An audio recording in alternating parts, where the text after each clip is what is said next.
Radio ശ്രോതാക്കൾക്ക് എന്നും പ്രിയമുള്ള ശബ്ദവും പ്രിയമുള്ള അഭിനേത്രിയുമായിരുന്നു രാധാമണി. തന്റെ കഥാപാത്രങ്ങളെ മികവുറ്റതാക്കാൻ കഠിന പരിശ്രമം നടത്താറുണ്ടായിരുന്നു ഇവർ. ശോകവും കോപവുമൊക്കെ എളുപ്പം വഴങ്ങാറുണ്ടായിരുന്നുവെങ്കിലും ചിരിയുടെ വ്യത്യസ്ത തലങ്ങൾ അവതരിപ്പിക്കാൻ രാധാമണിക്ക് ബുദ്ധിമുട്ട് അനുഭവിക്കേണ്ടി വന്നിട്ടുണ്ട്. കരഞ്ഞാലും ചിരിച്ചാലും എൻ്റെ ശബ്ദം തിരിച്ചറിയും. ഇത്രയും വർഷത്തെ പഴക്കം കൊണ്ടാകാം. ഒരിക്കൽ എൻ്റെ ഒരു കൂട്ടുകാരി എൻ്റെ കൂടെ തന്നെ അഭിനയിക്കുന്നുണ്ടായിരുന്നു. അഭിനയിച്ചിട്ട് കരയാൻ പറ്റില്ല. അപ്പം അയ്യോ രാധ, ഞാൻ കരയൂല, എനിക്ക് കരഞ്ഞാൽ ശരിയാവില്ല. ഞാൻ പറഞ്ഞു അതിനിപ്പോൾ എന്തോ ചെയ്യാൻ, രാധ ഒന്ന് പകരം കരയുമോ എന്ന് ചോദിച്ചു. ഞാൻ പറഞ്ഞു പിന്നെന്താ, കരയാം. അപ്പം ഞാൻ ഡയലോഗ് അതുപോലെ പറഞ്ഞിട്ട് തരാം, കരഞ്ഞാൽ മതി എന്ന് പറഞ്ഞു. ശരിയെന്ന് പറഞ്ഞാൽ ഇവർ കരയുന്ന രീതിയിൽ തന്നെ ഡയലോഗ് പറഞ്ഞ് അവസാനിപ്പിച്ചതും ഞാൻ അടുത്ത് നിൽക്കല്ലേ, തുടർന്ന് ഞാനങ്ങ് കരഞ്ഞു, തേങ്ങൽ ഒക്കെ കരഞ്ഞു. അത് ബ്രോഡ്കാസ്റ്റ് ചെയ്ത് കഴിഞ്ഞപ്പോഴത്തേക്ക് കുറേ എഴുത്തുകൾ ആ കരച്ചിൽ, രാധാമണി ചേച്ചിയുടെ കരച്ചിലല്ലേ, ഒരു രീതി ഉണ്ടായിരിക്കും, മനസ്സിലായില്ലേ? ഞാൻ കരയുന്നതിന് എൻ്റേതായ ഒരു രീതി ഉണ്ടായിരിക്കും. ചിരിച്ചാലും പറയും ഇവർ, നമ്മളിപ്പോൾ ചെറുതായിട്ടുള്ള ചിരി, പുഞ്ചിരി എന്ന് പറയാൻ ഒക്കില്ല, ഞങ്ങൾക്ക് എല്ലാം ശബ്ദമല്ലേ. കൊച്ചു കൊച്ചു ചിരികൾ അതിൻ്റെ ഇടയ്ക്ക് വേണ്ടി വരും. അപ്പോൾ അവർക്ക് ചിരിക്കാൻ ഒക്കില്ല. അപ്പോൾ അതിനു വേണ്ടി ഞങ്ങൾ ചിരിക്കും, ഞാൻ ചിരിക്കും. അതിനും ഇതേപോലെ എഴുത്ത് വരും. ഇനി വേണ്ട, കരച്ചിലും വേണ്ട, ചിരിയും വേണ്ട, ഞങ്ങൾ ചെയ്യും പോലെ ചെയ്താൽ മതി എന്ന് പറയുമായിരുന്നു. ചിരി എന്ന് വെച്ചാൽ എനിക്ക് വലിയ പ്രശ്നമായിരുന്നു.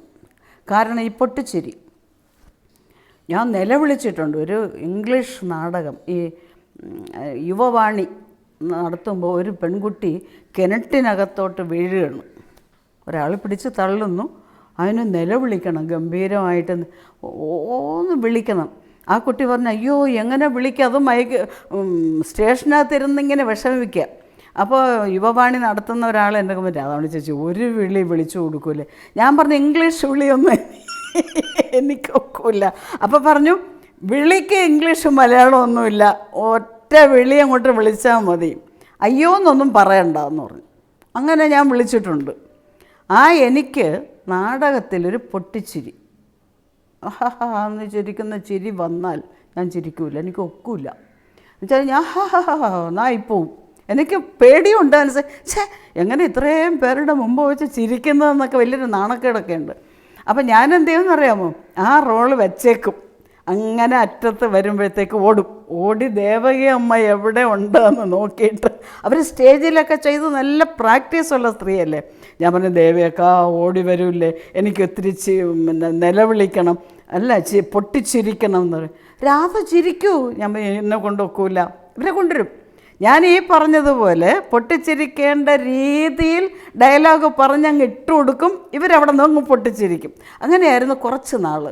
അത് കഴിഞ്ഞപ്പോഴത്തേക്ക് ഞാൻ ഡബ്ബിങ്ങിന് പോയിട്ടുണ്ട്. 10-60 പടം ഞാൻ ഡബ് ചെയ്തിട്ടുണ്ട്. സിനിമയിൽ എനിക്ക് വലിയ താല്പര്യമില്ലായിരുന്നു. കാരണം എൻ്റെ മുഖം ഇത്തിരി വലുതാണ്. ഞാൻ തമാശക്കെങ്കിലും പറയും എൻ്റെ മുഖത്തിന് തന്നെ ഒരു സ്ക്രീൻ വേണം, അതുകൊണ്ട് ഞാൻ സിനിമയിൽ വരില്ല എന്ന് പറയുമായിരുന്നു. എന്തോ സിനിമയിലിങ്ങനെ മുഖം കാണിക്കുക എന്ന് പറയുമ്പോൾ എനിക്ക് ഒരു ഭയങ്കര വിഷമവും വെപ്രാളവും ഒക്കെ ഉണ്ടായിരുന്നു. അങ്ങനെ ഇരുന്ന് എനിക്ക് പെൻഷനെല്ലാം പറ്റിയതിന് ശേഷം ഈ സത്യനന്ദിക്കാട് നിർബന്ധിച്ച് എന്നെ ഒരു സിനിമയ്ക്ക് കൊണ്ടുപോയി. എൻ്റെ മിസ്റ്റർ ഉണ്ടായിരുന്നു, ഒന്ന് പൊക്കോളാൻ പറഞ്ഞു. പോയി. തൊടുപുഴ വെച്ചായിരുന്നു ഷൂട്ടിങ്ങൊക്കെ.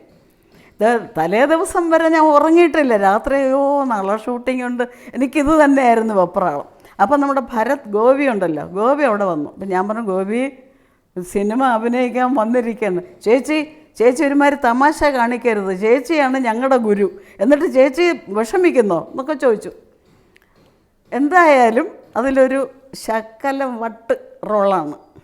ആ വട്ടാണെന്ന് തോന്നില്ല, എന്നാലും അവർക്ക് വട്ടുണ്ട്. അങ്ങനെ ഒരു റോളായിരുന്നു അത്. രസതന്ത്രം അതിലഭിനയിച്ച് കഴിഞ്ഞപ്പോൾ സത്യൻ തന്നെ അനൗൺസ് ചെയ്തിരുന്നു, ഇതിലെ സ്റ്റാഫ്, ഇതിലഭിനയിച്ചവരെല്ലാവരും കൂടെ ചേർന്ന് അടുത്ത ഒരു സിനിമ എടുക്കുന്നു, ഇന്നത്തെ ചിന്താവിഷയം, അതിലഭിനയിക്കണം, ചേച്ചി വരണം കേട്ടോ എന്ന് പറഞ്ഞു. എനിക്കാണെങ്കിൽ അത്ര ഇഷ്ടമല്ല, എന്നാലും വരാം എന്ന് പറഞ്ഞിട്ട് എങ്ങനെ പോന്നു. കാരണം ഒടുവിൽ ഉണ്ണികൃഷ്ണൻ മരിച്ചു. ഭരത് ഗോപി പോയി, പിന്നെ ഒരാളും കൂടെ അപ്പം പറഞ്ഞു ഈ അതിലെ സ്റ്റാഫ് എല്ലാവരും കൂടെ അഭിനയിക്കുന്നു എന്ന് പറഞ്ഞിട്ട് ഇപ്പം സ്വാഭാവികമായും 2 പേര് പോയി. ഇനി നമ്മൾ വേറൊരു കാരണം പറഞ്ഞ് ഒഴിയുന്നത് ശരിയല്ലല്ലോ എന്ന് പറഞ്ഞ് അതിനും പോയി. അതിനൊരു വളരെ ചെറിയ റോളായിരുന്നു, ഇന്നസെൻറ്റിൻ്റെ അമ്മയായിട്ട്. അതും അഭിനയിച്ചു. അങ്ങനെ 2 സിനിമ ചാടിക്കയറി അഭിനയിച്ചു.